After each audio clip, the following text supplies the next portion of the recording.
The Silent Watcher. In a quaint, picturesque town nestled by a dense forest, a series of eerie occurrences begins to unravel a chilling tale. The story follows Mia, a young journalist, who moves into an old cabin on the edge of the forest. She is determined to uncover the mysterious disappearance of a local historian, Mr. Alder, who vanished under baffling circumstances while researching ancient folklore. As Mia explores the historian's notes, she learns about a legend tied to the forest, a cursed entity known as the Silent Watcher. It is said to be an ethereal being that marks its victims by appearing in reflective surfaces, watching silently until it consumes their souls. Mia's investigation deepens when she discovers old photographs in the cabin, pictures of strangers with terrified expressions, all taken in front of the same cracked mirror hanging in her living room. She realizes the mirror might be a portal, connecting the realm of the living to the Silent Watcher's domain. The story intensifies as Mia begins to experience unexplainable events. The mirror fogs up on its own, showing faint handprints. Whispers echo through the cabin at night, growing louder with each passing day. Each time Mia looks in the mirror, a shadowy figure looms closer behind her reflection. One night, Mia notices her reflection isn't mimicking her movements. It smiles eerily as she stands frozen in terror. Determined to end the nightmare, she contacts a reclusive occult expert who warns her that destroying the mirror could unleash the Silent Watcher fully into their world. The climax sees Mia racing against time as the entity grows stronger, warping the cabin into a nightmarish prison. She discovers that the only way to banish it is to face her darkest fears and confront the mirror. A terrifying showdown ensues, with Mia on the verge of being consumed by the entity. The story concludes ambiguously, leaving viewers questioning if Mia survived or became one of the countless souls trapped within the mirror. The air in the cabin was colder than ever, a chill that seemed to seep directly into Mia's bones. She sat in the middle of her dimly lit living room, the cracked mirror looming above the fireplace like a predator watching its prey. The occult expert, an elderly man named Elias, had left her with a cryptic warning. "Whatever you do, don't let it out." Mia tried to shake off the lingering unease and focus on her next steps. She had uncovered that the Silent Watcher had first been summoned centuries ago by a grieving widow desperate to see her deceased husband. The ritual had backfired, trapping the entity in mirrors but allowing it to feed on human fear. That night, Mia's attempts to sleep were futile. Whispers filled the cabin, now louder and clearer, as if a crowd of unseen entities surrounded her bed. The reflection in the window showed shadows moving behind her, though the room was empty.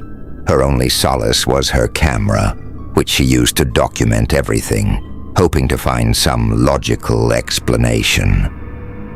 By dawn, Mia noticed something chilling on the recordings. In every frame, her reflection in the mirror was staring directly at the camera, a stark contrast to her actual movements. Her reflection seemed alive, almost amused by her terror. Determined to understand more, Mia revisited the historian's notes. She found a diagram resembling the cracked mirror and an inscription written in Latin. After hours of research, she translated it. "To contain the Watcher, one must break the cycle, but beware. The cycle feeds on sacrifice." Mia was now torn between destroying the mirror and risking the unleashing of the Silent Watcher, or finding another way to contain it. Elias had warned her about the consequences, but he hadn't given her a solution. As she debated, the events escalated. That evening she heard footsteps upstairs. Gathering her courage, Mia crept up with a flashlight. In the guest bedroom, The mirror above the dresser reflected a version of the room that wasn't hers. Blood-streaked walls and shadowy figures clawing at the glass. Suddenly, a guttural voice echoed, "Let me out." Panicked, Mia smashed the dresser mirror. For a moment, the house fell silent. She thought she had ended the nightmare, but downstairs, the living room mirror was now whole, its cracks gone. The silent watcher had shifted, growing stronger with each broken shard. Mia realized the truth. The mirrors were connected. Breaking them only spread its reach. She needed to trap it once and for all. Mia's chest heaved with terror as the realization dawned. Every mirror she broke only strengthened the silent watcher's grasp. She needed a new strategy, but her resources were dwindling. Elias, the occult expert, had vanished without a trace. His phone line was dead, and her last attempt to reach him had ended with a voicemail filled with static and a chilling whisper, "He can't help you now." Desperation drove Mia back to the historian's notes. Among the pages, she found a faded map marked with a red X deep in the forest behind her cabin. A scribbled note beneath it read, "The original mirror, source of the curse." That night, armed with a flashlight, a crowbar, and her camera, Mia ventured into the forest. Shadows danced in the periphery of her vision, and the whispers followed her, growing louder the closer she got to the marked spot. She stumbled upon an abandoned stone well, its edges covered in moss. The air around it was suffocatingly cold, and the reflection in the water at its base showed not her face, but that of the silent watcher, grinning. The historian's notes had hinted at this well being the origin of the curse. According to legend, the widow who summoned the silent watcher had cast the original mirror into this well after realizing her mistake, hoping to bury the entity forever. Instead, the curse spread to other mirrors, creating a web of connections. Mia lowered herself into the well, her heart pounding with every step down the slippery stones. At the bottom, she found the mirror, large, ornate, and pulsing with a faint, eerie glow. As she approached it, her flashlight flickered, and the whispers turned into screams. The reflection in the mirror moved independently of her, its eyes burning with malice. It began to speak in a guttural voice. "You cannot contain me. Break me, and I will consume all." Mia hesitated, gripping the crowbar tightly. She remembered the inscription, "The cycle feeds on sacrifice." She realized the only way to truly end the curse was to sever her own connection to the mirrors, to willingly trap herself within the original mirror and contain the silent watcher. Tears streamed down her face as she recorded her final message on the camera. "If you find this, destroy every mirror you see. Don't let it spread. I'm ending this, so it won't take anyone else." Mia stepped toward the mirror. The watcher's grin widened, its arms stretching outward to pull her in. As she touched the surface, the cabin and forest seemed to collapse around her, and her world went dark. Weeks later, a hiker discovered Mia's abandoned cabin. The camera lay on the floor, still recording. As the authorities reviewed the footage, strange anomalies appeared. Shadows shifted in the background, and faint whispers echoed through the audio.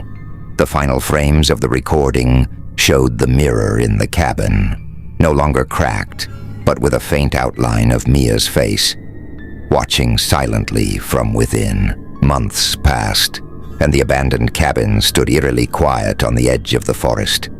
The story of Mia's disappearance became local folklore, whispered in hushed tones among townsfolk.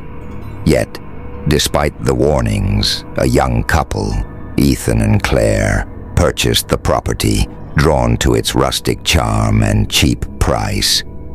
From the moment they moved in, Claire felt uneasy. The mirror above the fireplace seemed to dominate the room, its pristine surface reflecting everything with unsettling clarity. Ethan dismissed her concerns, chalking it up to exhaustion from the move. One night, while unpacking boxes, Claire noticed something strange. In the mirror's reflection, one of the unpacked boxes appeared open, even though it was sealed shut in reality. She brushed it off as her imagination, but as the days went by, more inconsistencies appeared. Reflections didn't match reality.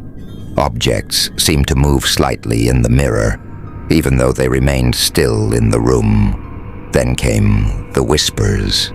They started softly, almost imperceptible, but grew louder each night. Claire would wake up to faint voices calling her name, accompanied by the feeling of being watched. Ethan remained skeptical until he experienced it himself. One night, while brushing his teeth, he looked up to see his reflection staring back at him, smiling, though his own face was frozen in shock. The couple decided to remove the mirror, but it was immovable. The hooks and screws holding it in place were rusted beyond recognition, as if the mirror had become part of the house itself. Desperate, Ethan contacted a local historian who had studied the cabin's dark past. The historian arrived with grim news. He recounted Mia's story and the legend of the Silent Watcher. He explained how the entity preyed on fear, growing stronger with every victim. The only way to escape it, he warned, is to leave the cabin and never look back. But if you've already been marked, it might be too late. Determined to fight back, Ethan and Claire conducted their own research. They found Mia's camera hidden in the attic, its battery inexplicably still charged. Watching the footage, they saw Mia's final moments, her terrified face disappearing into the original mirror. The historian explained that Mia's sacrifice had only temporarily weakened the entity. Now it was regaining strength, and the couple was next. That night, the cabin became a battleground. The whispers turned into deafening screams, and the house itself seemed to come alive. Doors slammed, shadows moved, and the mirror's surface began to ripple like water. Ethan and Claire tried to break it with sledgehammers, but every strike only caused the reflections to warp, showing horrifying visions of countless souls trapped inside. The historian returned, holding an ancient artifact, a small silver-framed mirror said to reflect the truth. Use this, he instructed, to trap the Watcher within itself, but be warned, the one who uses it may become its new host. Ethan and Claire had no choice. As the mirror above the fireplace began to crack and bleed a black, viscous liquid, Ethan held the artifact up to the larger mirror. The Silent Watcher's form emerged fully, an elongated, shadowy figure with hollow eyes and a gaping mouth. It lunged toward them, but Claire stepped forward, shouting the incantation provided by the historian. The artifact glowed brightly, pulling the entity into its surface. As the light faded, the cabin fell silent. The large mirror shattered into countless pieces, and the artifact's surface went dark. Ethan and Claire left the cabin that night, never looking back. The artifact was locked away in a vault by the historian, who vowed to keep it hidden. But the final shot of the story lingers on one of the shattered mirror shards, lying unnoticed in the grass outside the cabin. A faint shadow flickers within it, suggesting the Silent Watcher's influence might not be entirely gone. Years passed since Ethan and Claire abandoned the cursed cabin, but the story of the Silent Watcher remained alive in local folklore. Meanwhile, in a neighboring city, a young artist named Eliza stumbled upon a peculiar item at an antique store, a jagged piece of mirror. The shard glimmered in the dim light, and Eliza felt inexplicably drawn to it. Unaware of its dark history, she purchased it, thinking it would make a perfect addition to her studio. The shard was mounted onto a wooden frame, turning it into a unique, artistic centerpiece. But from the moment the mirror entered her studio, strange events began to unfold. Eliza's studio was a place of solitude, where she poured her emotions into her art. At first, the shard seemed harmless, reflecting her surroundings with an almost surreal clarity. But over time, she began to notice small anomalies. The shard would catch glimpses of movement that weren't there, and her reflection often lingered a second longer than it should have. One evening, as she worked late, Eliza felt a presence behind her. Turning quickly, she saw nothing, but when she glanced into the shard, she froze. A shadowy figure stood in the corner of the reflection, unmoving and silent. Eliza dismissed it as exhaustion, but the occurrences became more frequent. Whispers echoed in the studio at night, and her artwork began to take a sinister turn. Paintings she didn't remember creating filled her studio, grotesque images of twisted faces and dark forests. Each one featured a haunting figure with hollow eyes, staring directly at her. Terrified, Eliza confided in her friend Sarah, who happened to be a journalist researching paranormal phenomena. Sarah recognized the description of the mirror shard and contacted the historian who had helped Ethan and Claire. The historian arrived at Eliza's studio, visibly alarmed when he saw the shard. "This is a fragment of the original mirror," he explained gravely. "The Silent Watcher wasn't destroyed. It's been waiting, growing stronger, and now it's found a way back through this shard." Eliza demanded to know how to get rid of it, but the historian's face was grim. "You can't destroy it. Every attempt to break the mirror only spreads its influence. The shard must be contained, but it requires a sacrifice to weaken its power." The historian revealed an ancient ritual that could temporarily seal the Silent Watcher within the shard. It required Eliza to face the entity directly and trap it in a newly forged mirror using a binding incantation. However, the ritual came with a price. Whoever performed it would carry a piece of the curse forever. That night, Eliza prepared for the ritual with the historian and Sarah's help. The shard began to vibrate violently as the whispers grew louder, the figure in the reflections becoming more defined. The Silent Watcher was aware of their plan. As the ritual began, the shard's surface rippled, and the room was plunged into darkness. The only light came from the faint glow of the shard, which now displayed Eliza's deepest fears, her failed relationships, her insecurities, and her regrets. The Silent Watcher spoke, its voice a cacophony of whispers. "You cannot escape me. I am your reflection, your truth." Eliza's resolve wavered, but Sarah shouted the incantation, snapping her out of the entity's grip. Summoning all her courage, Eliza held the shard up to the newly forged mirror. The Silent Watcher's form emerged, a monstrous silhouette of writhing shadows. It lunged at her, but she completed the binding spell, trapping the entity within the new mirror. The shard disintegrated, and the room fell silent. Eliza and Sarah stood in shock, staring at the new mirror. The Silent Watcher's faint outline was visible, its hollow eyes glaring at them from within the glass. The historian warned them to keep the mirror hidden and guarded, for even though it was contained, the entity was not defeated. Eliza moved on, but she could never forget the haunting presence of the Silent Watcher. Meanwhile, the mirror was stored in a secured location, but the faint whispers it emitted hinted that the curse was far from over.